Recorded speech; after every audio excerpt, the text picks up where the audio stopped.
Welcome to study 24 Udaipur.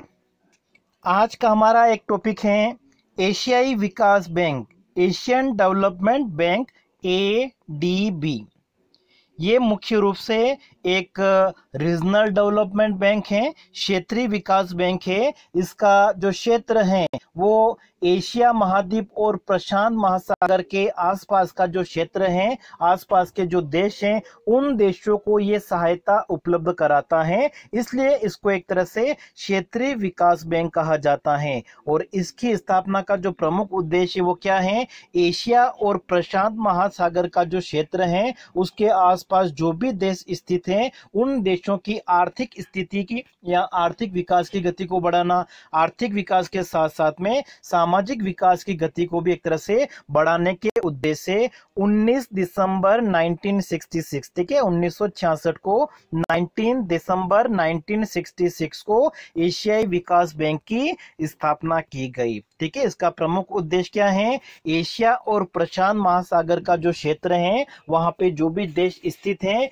उन देशों की आर्थिक और सामाजिक स्थिति में विकास करने के उद्देश्य से ये जो क्षेत्रीय बैंक है एशियाई विकास बैंक स्थापित किया गया है। तो सबसे पहले आपको ये बात याद रखनी है, ADB की जो स्थापना है वो कब हुई, 19 दिसंबर 1966 को, ठीक है, 1966 में स्थापित किया गया था। और इसने पूरी तरीके से जो कार्य करना प्रारंभ किया है वो कब किया है, 1 जनवरी 1967 को। लेकिन जब स्थापना का क्वेश्चन पूछा जाता है कि एशियाई विकास बैंक की जो स्थापना है वो कब की गई, 19 दिसंबर 1966 को। इसका जो मुख्यालय है, हेड क्वार्टर है, वो कहाँ पे है, फिलीपींस में, मनीला, ठीक है, मनीला जो फिलीपींस की राजधानी है वहां पे है। और जब इसकी स्थापना हुई थी 1966 में, तब इसके जो सदस्य देश थे वो थे 31। लेकिन वर्तमान समय की अगर हम बात करें, अप्रैल 2021 तक इसके सदस्य देशों की जो संख्या है वो कितनी है, 68 है। और इसमें अधिकतर जो देश हैं वो मतलब एशिया महाद्वीप के और साथ ही साथ जो प्रशांत महासागर का क्षेत्र है उसके आसपास जो भी देश स्थित हैं, लगभग जो 49 कंट्रीज हैं, इन 69 में से 49 कंट्रीज, 49 देश जो हैं वो एशिया महाद्वीप के हैं। ठीक है, बाकी जो कंट्रीज हैं वो प्रशांत महासागर के आसपास के क्षेत्र हैं।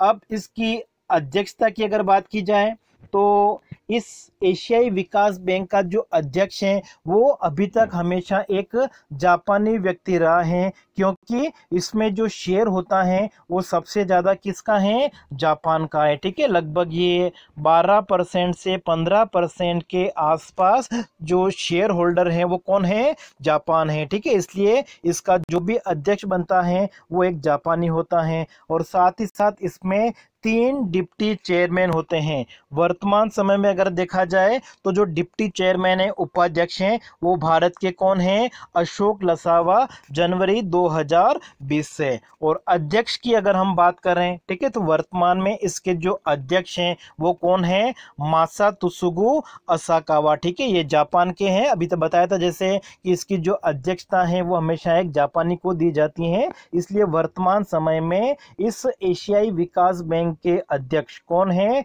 Masatsugu Asakawa. ठीक है, जापान के हैं। और ये कब से बने हैं, अभी हाल ही में जनवरी 2020 से इनको अध्यक्ष बनाया गया है। अब देखिए, एशियाई विकास बैंक की जो स्थापना है वो क्यों की गई थी, एशिया और प्रशांत महासागर का जो क्षेत्र है, उन या जो देश हैं उनके आर्थिक और सामाजिक विकास को तेजी लाने के लिए। तो आर्थिक और सामाजिक विकास को आगे बढ़ाने के लिए एक तरह से क्या होता है, ऋण और निवेश की जो आवश्यकता होती है उसको कौन उपलब्ध कराता है, एशियाई विकास बैंक। ठीक है, एशियाई विकास बैंक का प्रमुख कार्य क्या है कि जो भी इसके सदस्य देश हैं उन सदस्य देशों को अपने देश का आर्थिक विकास करने के लिए, सामाजिक विकास करने के लिए जो ऋण की आवश्यकता होती है वो ऋण उपलब्ध कराया जाता है। और निवेश की जो व्यवस्था है वो भी एशियाई विकास बैंक के द्वारा की जाती है। इसी तरीके से एशियाई विकास बैंक क्या करता है, इन देशों में विभिन्न प्रकार की जो परियोजनाएं चलती हैं उन परियोजनाओं के लिए सहायता प्रदान करता है। अगर सलाहकार की आवश्यकता होती है तो तकनीकी सहायता के साथ साथ में सलाह देने का जो कार्य है वो भी किसके द्वारा किया जाता है,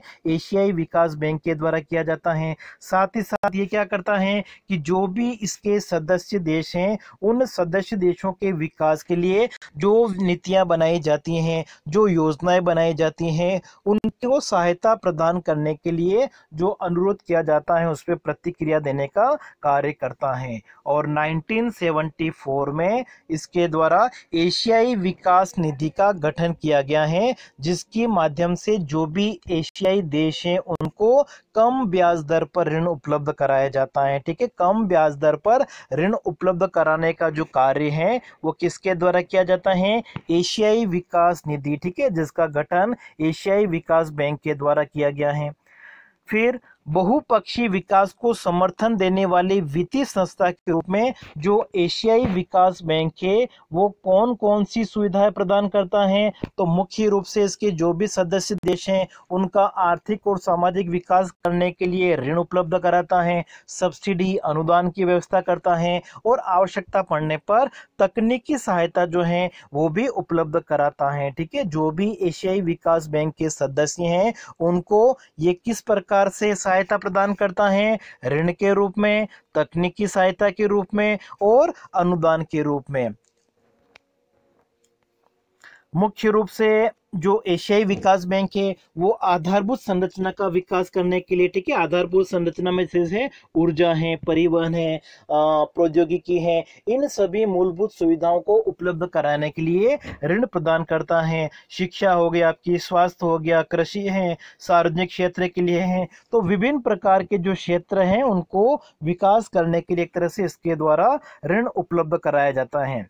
अब देखिए, जो एशियाई विकास बैंक के सदस्य देशों को ये ऋण उपलब्ध कराता है, लेकिन इसके पास में जो पूंजी है, पैसा है, वो कहाँ से आता है? ठीक है, तो ये क्या करता है एशियाई विकास बैंक? दुनिया के जो पूंजी बाजार हैं वहाँ पे ये बॉन्ड जारी करता है और बॉन्ड जारी करके क्या करता है? अपने लिए धन की व्यवस्था करता है। साथ ही साथ जो भी कंट्री इसके सदस्य बनते हैं तो वो क्या करते हैं? अपना योगदान देते हैं। तो सदस्य देशों के योगदान द्वारा भी इसको वित्त की फंड की प्राप्ति होती है। और फिर जिन देशों ने ऋण लिया है, ठीक है, तो उन देशों के द्वारा वापस ऋण चुकाया जाएगा, ठीक है, ब्याज सहित। तो ये एक तरह से क्या हो गया? इनका स्रोत हो गया। या आवश्यकता पड़ने पर ये ऋण भी लेता है। कई विशेष निधियों के माध्यम से ऋण और अनुदान प्रदान किए जाते हैं। किसके द्वारा? एशियाई विकास बैंक के द्वारा।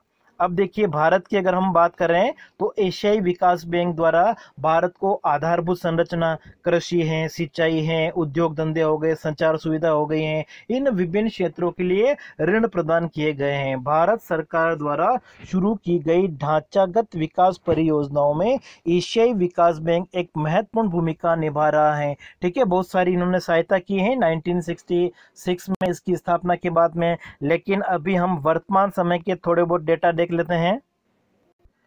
एशियाई विकास बैंक द्वारा भारत को बहुत सी सहायता दी गई है अलग अलग आधारभूत सुविधाओं परियोजनाओं के लिए। 2020 की अगर हम बात करें तो दिल्ली गाजियाबाद मेरठ RRTS कॉरिडोर के लिए $500 मिलियन स्वीकृत किए हैं। ठीक है, उसकी फर्स्ट किस्त जो है वो जारी की गई है 2020 में। जैसे कुल $1 बिलियन स्वीकृत हुए थे, ठीक है, उसमें से $500 मिलियन की जो स्वीकृति हैं वो जारी कर दी हैं। फिर महाराष्ट्र में सड़क सुधार के लिए $177 मिलियन का जो ऋण है वो स्वीकृत किया गया है। और कोविड-19 से निपटने के लिए $2.2 बिलियन की जो सहायता है वो देने का भी आश्वासन दिया है।